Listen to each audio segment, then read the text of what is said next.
그것은 어버이라는 말 속에 세상에 존재하는 모든 아버지와 어머니를 어버이라고 이끌기 때문에 그렇습니다.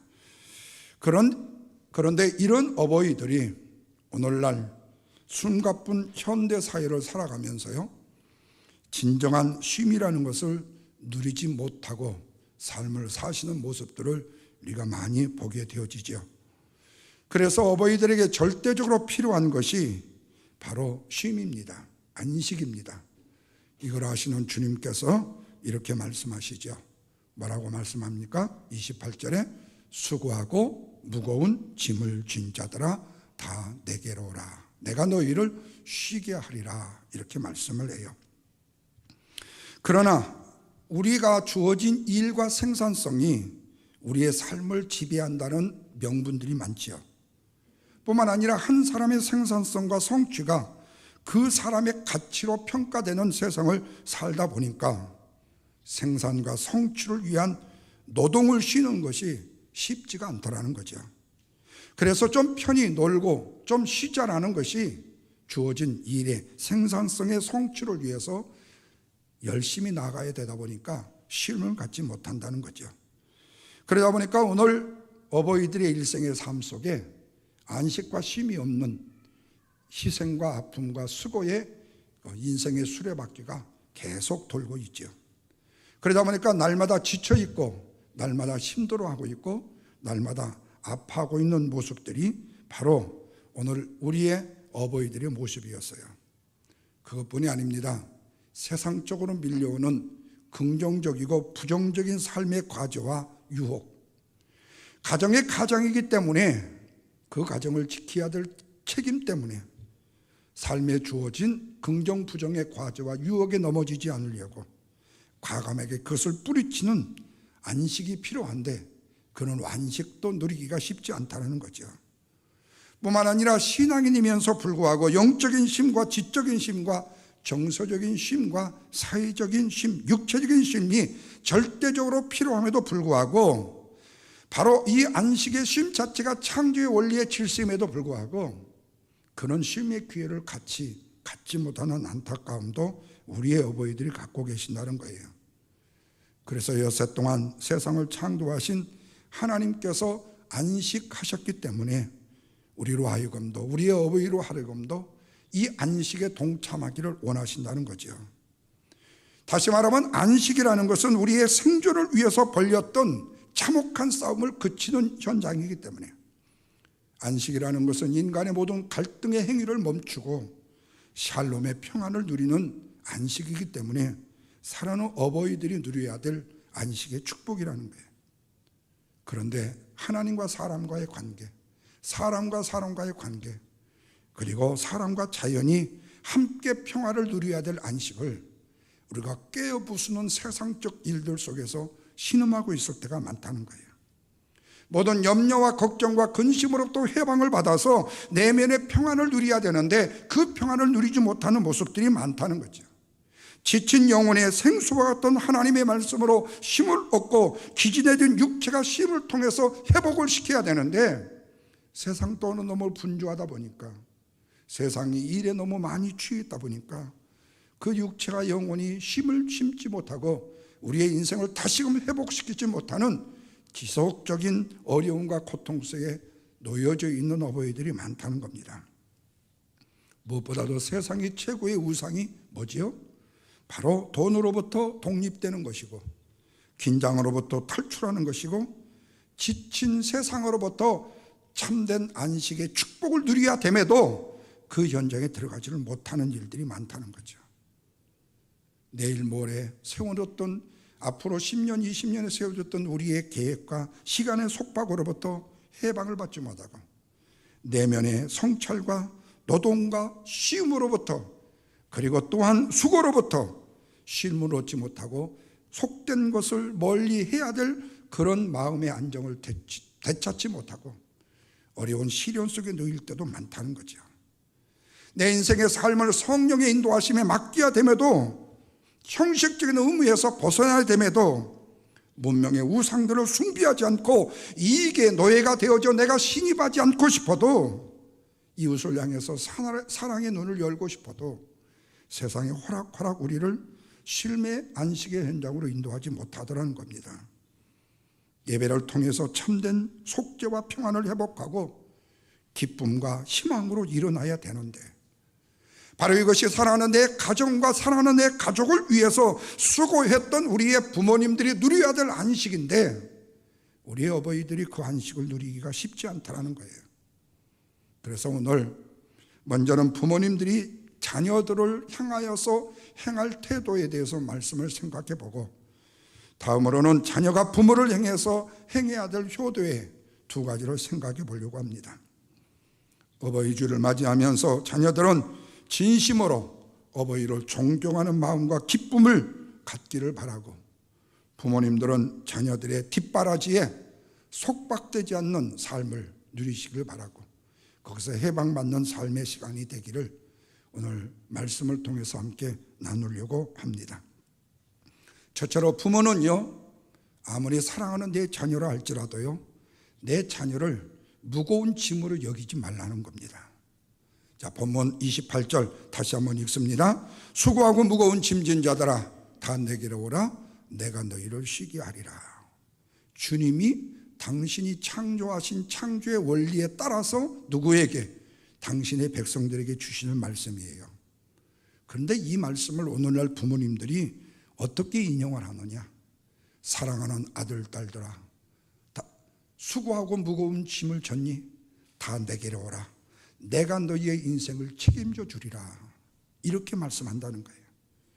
여러분, 이것이 바로 사랑하는 어버이가, 사랑하는 부모가 사랑하는 자녀를 사랑하는 대표적인 케이스라고 생각하기 때문에.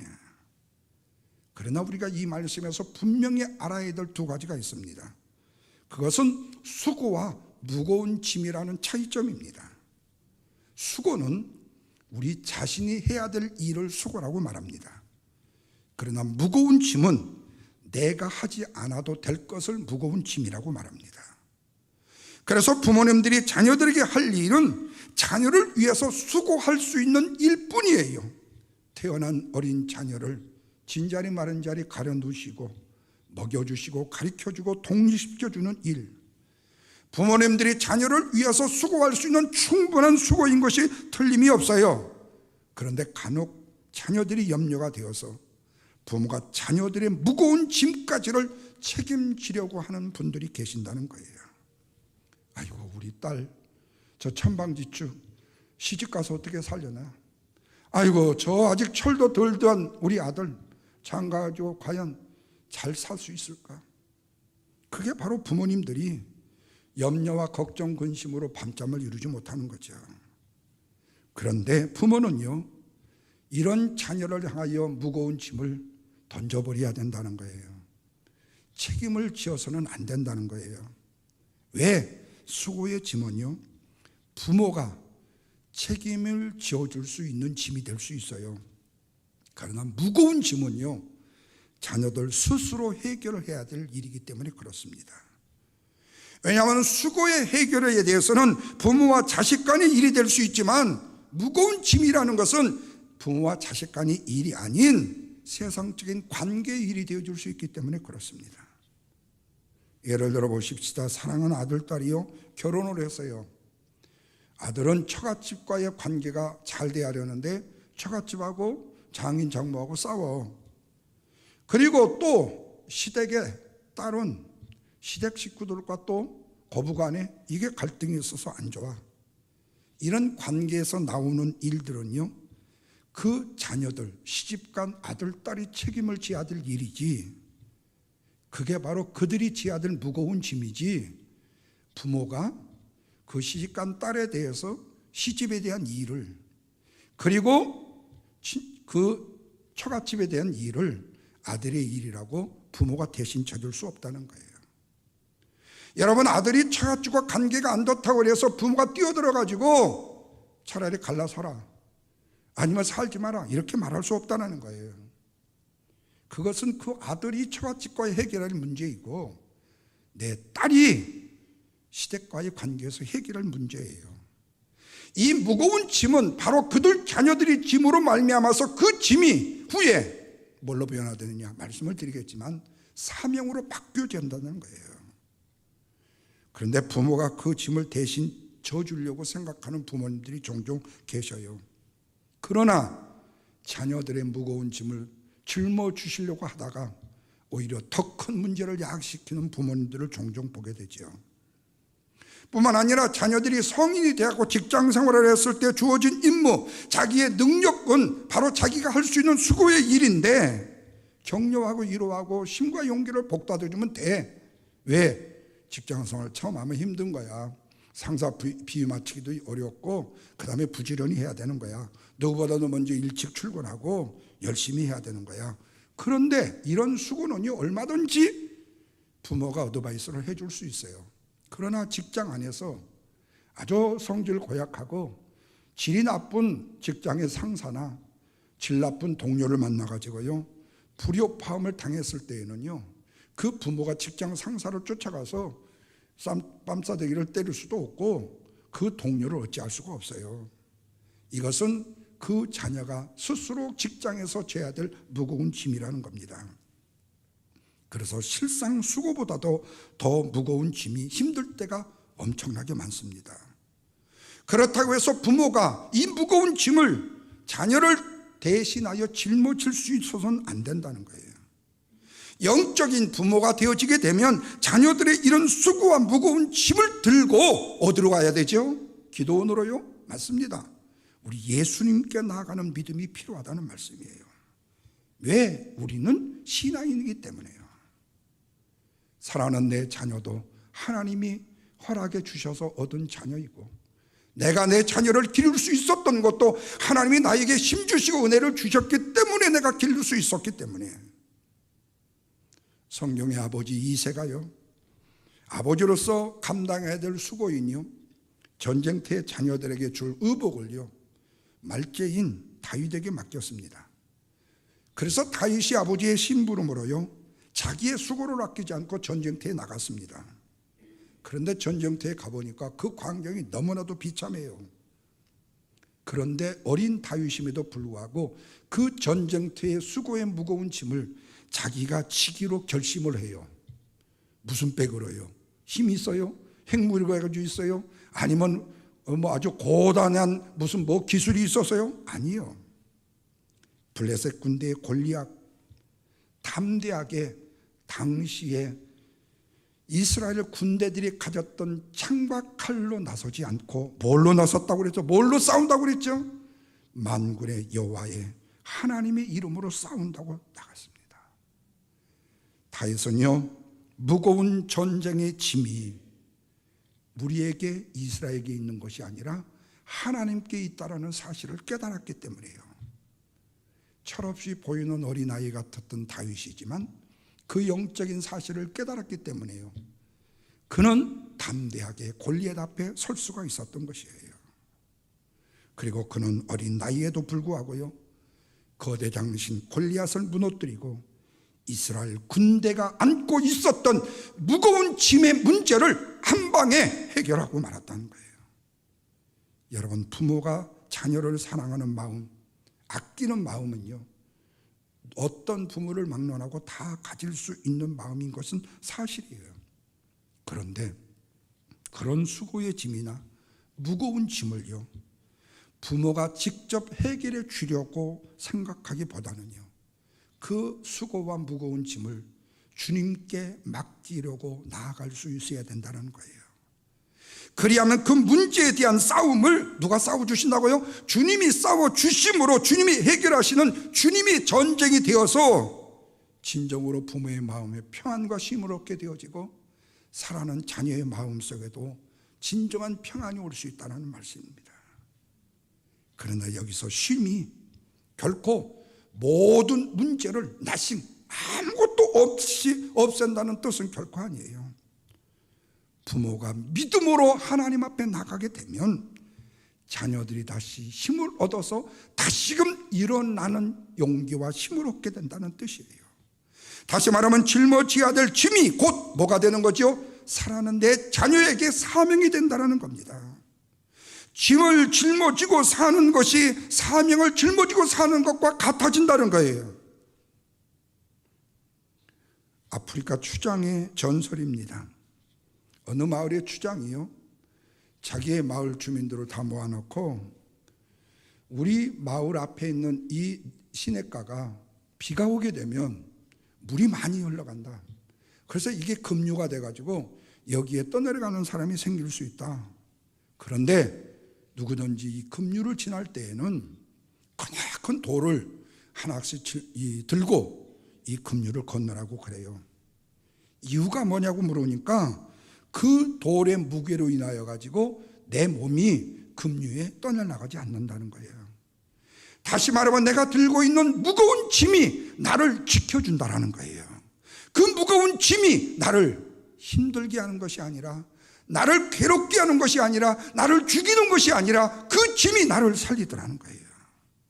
무거운 짐이라고 여겼던 사명이 오히려 나로 강하고 담대한 존재로 존재케 하더라는 거예요. 그래서 부모는요, 자녀들의 수고의 무거운 짐을 스스로 져주려고 생각하기보다는 자녀들로 하여금 수고와 무거운 짐을 지게 함으로 그 짐으로 인하여 자기의 사명의 짐을 지고 가는 인생으로 만들어 주라는 거죠. 그러나 짐이나 이 멍이라는 것은요, 그 누구도 지고 싶은 사람이 없어요. 왜요? 힘들기 때문에요. 그런데 여러분, 긍정적인 측면으로 보면요, 멍에는요, 짐을 잘 질 수 있는 그 힘을 만들어주는 도구가 되어줄 수 있다는 거예요. 여러분, 달리는 말에 신발이 있어요. 그걸 편자라고 말합니다. 이 편자를요, 그 말 발바닥에다가요, 모추로 박아요. 이렇게 돼 있어요. 이렇게요. 그게 쇠예요. 그런데 편자를 박아 놓으면요, 이 말이 무겁기도 하지만은요, 못을 박아 놓으면요, 힘들어요. 아파요. 근데 여러분, 그 편자 때문에 자기의 발이 상하지 않고 잘 달릴 수가 있다는 거예요. 그렇습니다. 사랑하는 내 자녀들이 짊어져야 될 수고와 무거운 짐은요, 맡겨진 사명이라는 것이 물론 힘들다라는 것은 분명한 사실이에요. 그런데 그 자녀가 그 힘든 일을 감당하면서 자녀들이 존재하게 되고, 그 자녀가 성장하게 되고, 그 자녀가 인생의 의미를 찾게 되어 간다는 거예요. 그래서 부모가 자녀의 짐을 대신 져주면 안 된다는 거예요. 어버이 되시는 사랑하는 성도 여러분, 자녀를 사랑하는 마음 누군들 없겠습니까? 그러나 사랑하는 자녀들이 스스로의 수고와 무거운 짐을 질 수 있도록 하나님 앞에 무릎을 꿇어 엎드려 기도하는 일이 먼저라는 거예요. 그리하면 스스로의 수고의 짐을 진다 할지라도, 설령 무거운 짐이 자기를 짓는다 할지라도 피하지 않고 그 짐을 짊어짐으로 사명으로 바꾸더라는 거예요. 그래서 그 무거운 짐이 사명으로 바꾸어지게 되도록 절대로 어렵고 힘든 수고와 무거운 짐을 피하게 만들지 말라는 거예요. 스스로 부딪혀서 힘을 기르게 만들어줘야 된다는 거예요. 이것이 바로 어버이들이 사랑하는 자녀를 사랑하는 마음이에요. 부딪히면 주님께서 그 길을 열어주시고, 나사렛 예수 그리스도의 이름으로 나가면 치료받게 되어지고, 여호와의 하나님의 이름으로 나가면 골리앗을 무너뜨릴 수 있다는 거죠. 이것이 바로 어버이가 사랑하는 자녀를 향해서 꼭 피해야 될 일 중에 하나예요. 자녀를 책임진다고 생각하지 마시고, 수고와 무거운 짐이라도 사랑하는 자녀들로 하여금 지게 하는 하나님의 그 놀라운 은혜를 사랑하는 어버이들이 누릴 수 있기를 주님의 이름으로 축원합니다. 두 번째로, 자녀도요, 부모를요, 수고의 짐으로 생각하지 말라는 거예요. 우리 아버지 어머니 유산도 하나도 없고 가진 것도 없고, 그러니 도대체 요즘엔 100세까지 사신다는데 내가 어떻게 아버지 아버지로 다 모시냐. 부인은 부인대로 걱정하고 아들은 아들대로 걱정하고. 이걸 배우면 돼요. 자, 29절입니다. 다 같이 한번 읽습니다. 나는 마음이 온유하고 겸손하니 나의 멍에를 메고 내게 배우라. 그리하면 너희의 마음에 뭘 얻으리라고요? 쉼을 얻으리라. 이렇게 말씀해요. 신앙은요, 지속적으로 배우는 것입니다. 부모 공경도요, 예수님께로부터 배우는 거예요. 그런데 뭘로 배우라고 그랬어요? 온유로 배우라고 했습니다. 여러분, 온유라는 말은 부드러움이에요. 딱딱함과 반대가 되어져요. 그런데 우리가 보통 딱딱하고 강하다 그러면 어떻게 되죠? 부러져 버립니다. 그런데 이것이 계속적으로 딱딱하면 어떻게 되죠?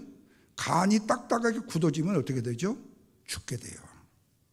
딱딱하게 되면 죽게 되는 거예요.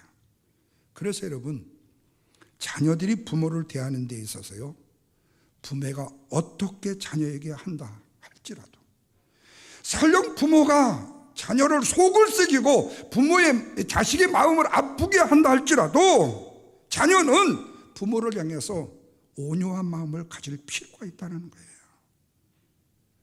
내 부모가 아무리 못나고 내 부모가 아무리 자식의 속을 썩이는 그런 부모가 되었다 할지라도요, 내 자신이, 자식인 내 자신이 온유한 마음을 가지게 되면요, 부드러운 마음을 가지게 되면요, 부모를 바라볼 때 상처가 되지 않습니다. 종종 자녀들을 마땅히 인격적으로 성장시켜 주지 못하고 자녀들을 가르쳐야 될 부모님들이 오히려 사신 세월이 성숙하지 못함으로 말미암아서 자녀들에게 고통과 아픔을 주신 상처 주는 부모님들이 간혹 계실 수도 있겠지요.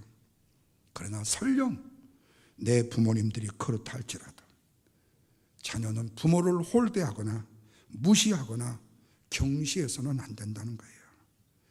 남이 내 부모를 아무리 욕하고 힐난하고 조롱하고 조소한다 할지라도 자식은 부모의 공경을 잃어버려서는 안 된다는 겁니다. 그래서 자녀는 부모 공경을 위하여 온유를 배워야 하는 것입니다. 그런데 부모를 향하여 자녀의 마음이 딱딱해졌다, 바로 자녀는 부모를 향하여 상처를 받게 돼요. 부모의 관계가 힘들어지게 됩니다. 그러나 주님의 온유를 바로 배우게 되어지게 되면 어떤 힘든 일도 상처가 없이 극복해낼 수가 있어요. 십자가에 달리신 예수님을 향해서 한편의 강도가 그렇게 말합니다. 성전을 헐고 사흘 만에 짓는다고 하는 자요, 네가 하나님의 아들이면 십자가에서 내려와봐. 그리고 나도 좀 구해줘. 만약에 내가 그 당시에 달렸던 예수님 같았으면요, 내가 십자가에서 내려오기는 내려올 거예요. 그리고 내려와가지고 그 달린 녀석 한 중화 패주고 다시 십자가에 올라가가지고 십자가에 달려서 엘리엘이 나바 사박다니 하고 그냥 죽을 것 같아. 예. 왜요? 나는 아직까지 예수님의 온유를 다 배우지 못했으니까요. 그런데 예수님은 잡히셔요. 십자가에서 고난과 수모를 당하셔요. 심지어는 땀방울이 핏방울이 되도록 위해서 십자가의 고난을 이기게 해달라고 하나님 앞에 기도를 하셔요. 그런데 와서 보니까 제자들이 세 번째도 자고 있는 거예요. 여러분, 그들과 함께 동행할 때 그 제자들이 선생님, 납비 등등 얘기를 다 하고 예수님 앞에 어떻게든 좀 잘 보이려고 하던 그 제자들, 정작 예수님은 곧 십자가에 달리셔야 되는데 그 마음도 몰라주고 제자들이 잠을 자요. 최후의 만찬을 하시면서 발을 씻겨주며 서로 사랑하라고 했고, 이것은 내가 주는 나의 떡이고 나의 피라고 말씀하시면서까지 암시를 주셨는데도 불구하고 주님의 십자가에 달리심을 상상도 못하고 그들은 계속 자고 있는 거예요. 그때 온유하신 예수님이 뭐라고 말씀하셨죠? 마음은 온유하되 육신이 약해서 그러는구나. 그래, 할 수 있는 일이야 라고 예수님은 넘어가셨어요. 그 넘어간 것이 뭐지요? 부드러움이고 온유이고 겸손인 것입니다. 여러분, 그러니 이런 부드러움, 이런 온유, 이런 겸손이 주님께 있었는데 예수님이 제자들을 통하여서 상처받을 일이 뭐 있겠어요? 그 제자들을 통해서 마음이 아플 일이 뭐 있겠어요? 이미 그 주님의 마음의 온유와 부드러움, 겸손이 있었는데 말입니다. 여기서 우리는 꼭 기억해야 됩니다. 우리가 배운다는 것을요, 노동으로 착각해서는 안 된다는 거예요. 배움이라는 것은 진정한 행복을 위한 즐거운 여가의 소년과 같은 거예요. 그래서 진정한 배움이라는 것은 짐이 아니라 우리가 쉽게 재밌게 놀아갈 수 있는 놀이인과 동시에 쉼과 평안과 흥미를 주는 것이에요. 그래서 여러분, 좋아하는 사람과 함께 노는 시간을 생각해 보세요. 하루 이틀 놀아도 괜찮아요. 그런데 내가 별로 좋지 않은 사람과요, 내가 싫어하는 사람과요 오랜 시간을 지내라고 만약 부탁을 한다면 그건 너무나도 괴롭고 힘든 일 아니겠어요? 그런 사람과는요 사실 식사는 물론이고 함께 오래 하고 싶지가 않을 거예요. 이렇듯 마찬가지예요. 우리가 온유한 마음으로 부모를 대하지 아니하면, 온유한 마음으로 섬기지 아니하면요 부모의 사랑은 없는 것과 같은 것이에요. 정말로 부모를 사랑한다면 온유한 마음을 가지고 함께 하고 싶어져야 하는 거죠. 아무리 부모가 그 자녀에게 미운 일을 했다 할지라도요, 그리고 상처 주는 일을 했다 할지라도요, 그리고 그 시간이 부담이 아니라 너무나도 좋은 시간이 되어야 될 것입니다. 이처럼 우리가 부모님과 함께 즐거운 시간으로 함께 놀이를 하듯이 그 놀이를 배울 수 있는, 겸손함을 배울 수 있는 우리에게 주님은 진정한 쉼의 아름다운 안식과 평안의 인생으로 허락해 주신다는 말씀입니다. 그래서 예수님은 우리가 부모님을 섬기기 위해서 온유를 배우는 배움이나 훈련은 힘들지만 노동으로 생각하지 말고 즐거움으로 생각하라고 말씀하고 있어요. 하나의 수고로 오해하지 않기를 우리 주님은 간절히 소망하고 계신다는 겁니다. 부모를 위한 온유의 배움의 훈련이 참 안식과 평안을 위해서는 꼭 필요한 것이고 놀이와 같은 것이기 때문에 그래요. 그리하면 어떻게 한다고 그랬어요? 30절 말씀입니다. 다 같이 읽습니다. 내 멍에는 뭐하고요? 쉽고 내 짐은 가벼움이라 하시니라. 가벼운 축복이 된다고 말씀을 해요. 여러분, 하늘을 날아다니는 새가요 자신이 가지고 있는 날개를요 짐으로 생각할까요? 그럴 리가 없죠. 날아다니는 새가 자신에게 붙어있는 날개를 짐으로 생각하는 새는 하나도 없어요. 마찬가지입니다. 부모의 자녀라면요 부모님을 섬기는 배움의 훈련을요 짐으로 생각하는 자식이 없어요. 무거운 짐으로 생각하는 자녀가 없어요. 오히려 부모를 섬기는 온유의 훈련, 겸손의 훈련, 부드러움의 훈련을 하는 것이 즐거움이 되고 기쁨이 되어질 것이라는 거예요. 오히려 그 배움의 시간을요 즐거운 특권의 시간으로 여길 것입니다. 뿐만 아니라 부모의 자녀만이 누릴 수 있는 특권이 되어줄 수 있을 거예요. 그래서 성 어거스틴은 이런 말을 했어요. 예수님에게서 온유를 배우는 일은요 무거운 일이 아닌 우리가 스스로 날아갈 수 있는 날개가 되어진다고 해요. 그렇다면 지금 예수님께서 나의 멍에는 메고 내게 배우라는 이 말씀이 무슨 뜻이고 내 멍에는 쉽고 내 짐은 가볍다는 말은 무슨 말씀인가? 이 말씀을 쉽게 이해하려면요 일이 서툰 소하고요 일을 잘하는 소를요 함께 묶어놓게 되면요 멍에를 함께 매놓게 되면요 일 못하는 소가요 일 잘하는 소를 통해서요 쉽게 배울 수가 있게 되어져요. 다시 말하면 온유의 대명사가 되시는 예수님과 함께 동행하게 되면 온유와 부지런함과 겸손함을 배우는 일은요 식음죽먹기처럼 쉽다는 거예요. 그런데 세상에 나의 선생님 멘토를 따르겠다고 말하고 세상의 지식, 세상의 권력자를 내가 따르면서 겸손을 배우고 온유를 배우겠다고 하니까 힘들고 어려워지는 거예요. 예수님이 자신의 멍에를 매라고 한 것은 예수님이 모든 것을 다 해주시겠다는 말씀의 뜻이에요. 예수님과 멍에를 같이 매게 되면 나는 별게 할 것이 없고 우리 주님이 모든 일을 다 해주신다는 뜻입니다. 한마디로 말하면 부모의 공경은 주의 말씀으로 살면 너무나도 쉽다는 거예요. 얼마 전에 아들 목사가 저한테 전화를 왔어요. 아버지, 저 교회에서 철회를 해야 되겠습니다. 무슨 얘기야? 아니, 월요일부터 계속 철회를 해? 아니요. 금요일 날 저녁에 교회 가서 철회를 하고 토요일 날 새벽 기도를 인도하겠습니다. 그래서 그 몸도 뚱뚱하고 과로하면 안 될 것 같은데 염려가 좀 됐지만은 그래, 그러면 알아서 하라고 그랬어요. 그렇게 하라고요. 그래서 지금 한 달여가 됐습니다. 근데 그 말을 그때 처음 들었을 때는요, 제가 그냥 이제 목회가 무거운 짐이 되니까 그런가 보구나, 그렇게 생각을 했어요. 그런데 이번 주간에요, 지난 주간에 새벽 기도를 하는데 갑자기 기도하는 중에, 아들 기도하는 중에 갑자기 생각난 거 있어요. 왜 아들이 차례를 한다고 했을까? 목회가 무거운 짐일까? 그것은 패스. 그럼 무엇 때문에 차례를 한다고 했을까?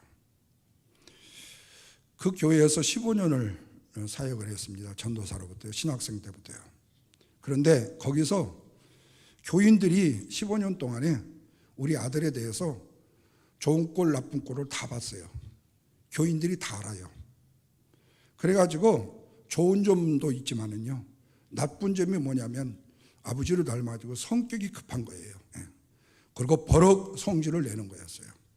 그래가지고 사실은 그 교회에서 김요한 목사는 성격이 급하다고 그런 얘기까지 있었어요. 그런데 담임 목사가 됐어요. 그런데 이 이미지를, 그리고 자기 자신에 대한 절제를, 이 온유의 훈련을 뭘로 할 수 있을까?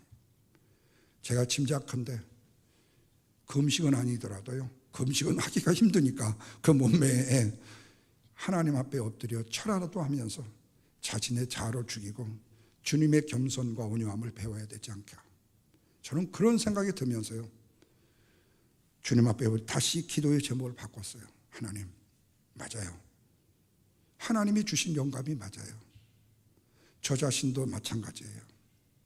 30대, 40대요, 50대까지요, 저 자신의요 온유함과 겸손함을요 소유하기가 쉽지 않더라고요. 설교도 많이 했고 주의 말씀도 많이 전했지만요, 솔직히 말해서 제 마음속에 온유와 겸손이요 너무 쉽게 배워지지가 않아요. 아마 저한테 우리 영광교회에서 많이 당하신 분들도 계실 거예요. 저 때문에 아마 상처도 입으신 분들도 많이 있을 거예요. 왜요? 성격이 급했잖아요. 그런데 점점 내 자신의 자아를 내가 보면서요, 맞아요, 배워야 될 우리 주님의 온유요, 주님의 겸손이요, 부드러움이에요. 오늘 우리가 부모와 자식과의 관계에서도 마찬가지입니다. 우리 주님의 온유와 겸손으로 살면 부모와 자식 간에요, 그리고 자식으로서 부모를 교단다는 것이요 절대로 어렵지가 않고 쉽습니다. 그래서 부모의 공경을 위해서는요, 예수님과 함께 멍에를 매는 영적인 훈련에 돌입해야 된다는 거예요.